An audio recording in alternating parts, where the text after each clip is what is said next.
자, 요 비석 위에 보시면은 이왕가 그리고 그 옆에는 종백작가라고 적혀져 있어요. 이 두 사람의 결혼을 축하하는 비석이죠. 그녀는 또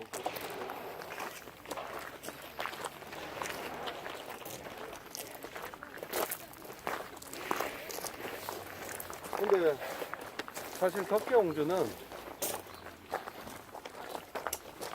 우리나라에서 가장 비운의 여성이라고 칭하는데, 여러분들이 볼 때 우리나라에서 가장 비운의 여성이라고 해도 될까요? 여러분들은 어떻게 생각하세요?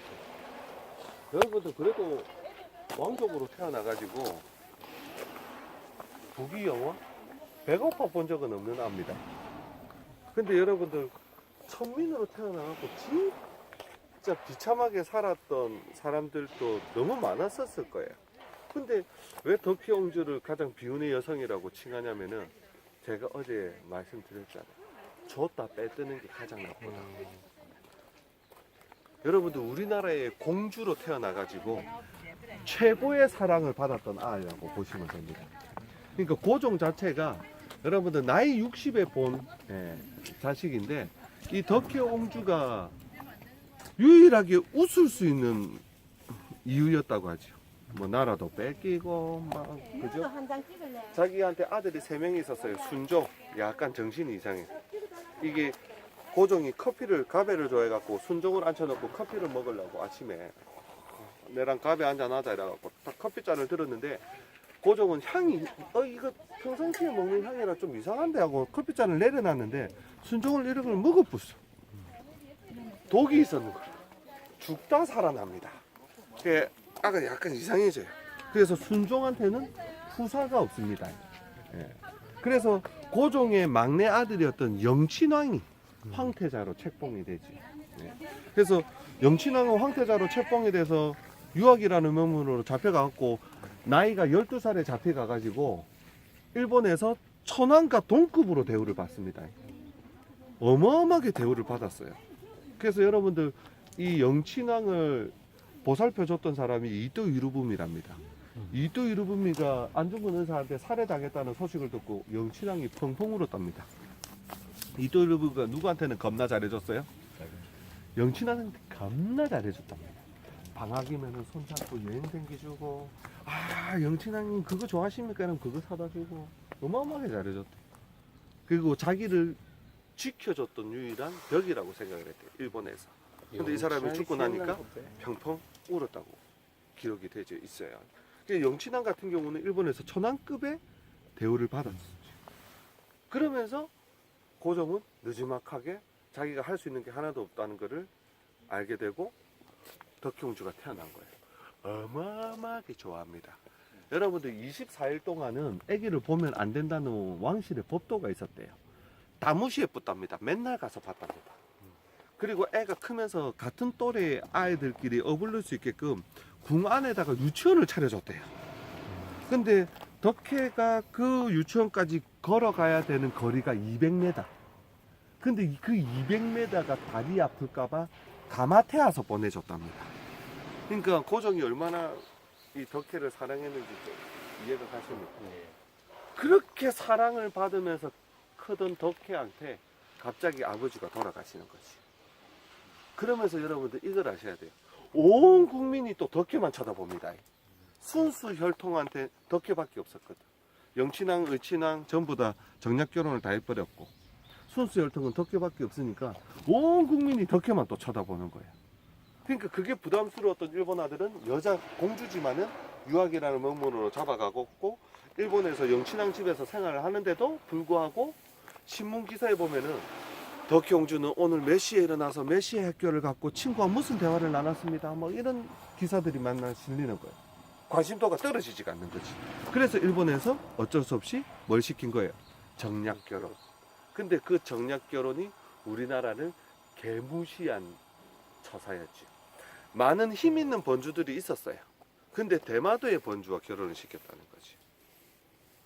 그죠? 참 이 대마도 요 번주면은 쩐이 한 얼마쯤 있었을까요? 걔도 좀 있었습니다. 걔도 좀 있었어요. 이 덕혜옹주가 여러분들 아버지가 돌아가시고 난 뒤에 정신이 약간 이상해집니다. 시집을 올 때부터 정신분열이 있었대요. 소타 끼우기라는 사람은 이 덕혜옹주가 시집을 왔을 때부터 정신분열이 있었기 때문에 쩐이 좀 있으니까 의사를 불러들였어요. 집안으로. 그래서 의사한테 고귀한 신분의 분이니까 밖에 나가서 절대로 말하지 말고 이 사람을 지켜줘야 된다. 그리고 주기적으로 와서 치료 좀 해도 백작이니까 그죠. 네. 의사도 알겠습니다 이랬겠지요. 근데 45년에 폐망을 하고 난 뒤에 점심시간이라고 시골은 이런 게 있습니다. 6시가 되면 이제 마치자고 또 방송이 또 나옵니다. 시골에 읍내에는 이런 게 아직까지도 좀 있습니다. 뭐 어디까지 얘기했지 까먹겠다. 정신층 45년에 해방을 맞이하고 일본이 나가사키에 핵폭탄 딱 떨어지고 난 뒤에 모든 백작의 칭호와 이런 것들이 사라집니다. 신분이 다 사라지고 다 똑같아져 버리지요. 그러면서 그 사람들의 재산 환수를 해버려요. 그 소타 끼우기의 종시 집안도 거지가 돼본 거지. 그러니까 거지가 돼놓으니까 집으로 의사를 불러들일 수 있어요, 없어? 그러니까 이제 정신병원에 넣게 되는 거지요. 정신병원에 넣었는데 덕혜랑 둘 사이에 딸이 하나 있었어요. 정혜라고. 근데 그 딸이 아직 어렸지요. 그래서 내가 이제 돈이 없으니까 돈 벌러 가야 되는데 딸만 두고 가기에도 그거 하니까 이 남자는 돈을 들이지 않고도 애를 봐줄 수 있는 가장 좋은 방법이 뭐겠어요? 그렇죠. 채장가를 드는 거라. 그래서 이혼을 하고 여자를 한 명 앉히게 됐지요. 근데 이 남자가 나중에 나이가 들어가지고 죽기 전에 덕혜를 꼭 한번 보고 싶다고 찾아오지요. 왜 그랬을까요? 이 남자는요, 여러분들 덕혜를 굉장히 아꼈습니다. 이 사람이 써놓은 일기책에 보면은 그 내용이 너무 묻어난대요. 왜 그런가 하고 봤더만은 이 덕혜랑 결혼한 이 남자는 원래 종시 집안 사람이 아니었답니다. 부모가 누군지도 모른대요. 근데 공부를 겁나게 잘했대. 동경대학을 다니고 있었다는 거지. 그래서 종시 집안에서 니 똑똑하고 이러니까 우리 집 양자로 들어와갖고 우리 가문 좀 키워라 이래갖고 양자로 들어오나라. 그러니까 야는 집안 자체가 뭐 벌벌 없는 집안이었겠지요. 근데 어떤 집안이랑 야가 결혼을 하게 된 거예요? 조선의 공주랑 결혼을 하게 된 거예요. 그게 굉장히 고귀하게 생각을 하고 굉장히 아꼈답니다. 그게 일기에 그렇게 묻어난답니다. 그래서 자기가 죽기 전에 꼭 한번 보고 싶어서 왔는데 우리나라에서 못 보게 해버렸죠. 좀 안타까운 모습이지. 근데 그 덕혜옹주는 약 16년 가까이 정신병원에 혼자 계십니다. 근데 이 덕혜옹주를 우리나라에 모신 사람이 박정희 대통령이었죠. 근데 여러분들 솔직히 덕혜옹주가 우리나라에 오셔가지고 몇 년도에 돌아가셨는지 혹시 아십니까? 몇 년? 여러분들 88년도 올림픽은 다 기억하세요? 88년도 올림픽은 다 기억하시죠? 89년에 돌아가셨어요. 돌아가신 지 얼마 안 됐어요. 여러분들 한창일 때 돌아가셨어요. 덕혜옹주. 근데 88년은 기억해도 89년에 돌아가신 우리나라의 마지막 왕족의 그거는 우리가 기억을 못하죠. 왜? 정략 결혼했다는 소식을 듣고 우리도 버려붙죠. 그러니까 연예인들이 한 번씩 인기가 억수로 있다가 인기가 없어지면 좀 우울증도 오고 보셨어요? 그러니까 덕혜라는 존재는 그냥 왕족의 공주로 태어났다는 걸로 나라의 온 국민의 관심과 사랑을 독차지하면서 컸는데 이게 어느 순간 자기 의지와는 틀리게 다 떠나버린 거예요. 이 사람한테서. 그러면서 자기 딸이 태어났는데 이 딸도 20살이 되던 해 자살해버렸거든요. 우리나라에 와서 창덕궁의 낙산제에서 이렇게 생활을 하실 때에 한 번씩 정신이 돌아왔답니다. 정신이 돌아오면은 아래랑이라는 노래도 즐겨 불렀고 정에 자기 딸을 그렇게 찾기도 했대요. 그러면서 적어놓은 글귀가 하나 발견이 되는데 이걸 보고 사람들이 그렇게 울었답니다. 그 글귀가 뭐였냐면은 우리나라 아버지 오래오래 살고 싶어요. 요 글귀가 나왔지요. 이게 왜 이걸 보고 사람들이 펑펑 울었냐면은 이 덕혜한테 가장 행복했었던 순간은 아버지와 우리나라에 있었을 때. 근데 정신이 돌아가고 보니까 아버지가 있었던 그 우리나라네. 예, 오래오래 살고 싶다라고 하는 글귀를 남겼던 뿐입니다. 사실 우리도 먹고 살만해지면은 역사에 관심을 가집니다. 80년도, 90년도까지는 이 덕혜에 대해서도 별 관심이 없었죠. 근데 2000년도에 접어들면서 소설책이 나왔는데 소설책까지도 별로 관심이 없었어요. 근데 이제 작년에 뭘 만들어요? 그 소설책을 배경으로 영화를 만들어요.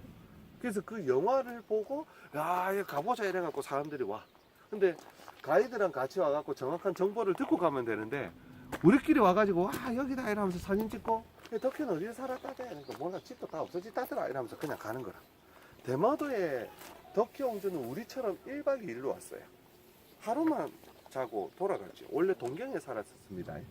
여기에 온 이유는 요 종시집 선산이 있어요. 만송원이라고 하는 절에 낙골당을 쭉 이렇게 관리를 하고 있는 절이 하나 있는데 그거는 종시집 사람들 낙골만 있는 절이 하나 있어요.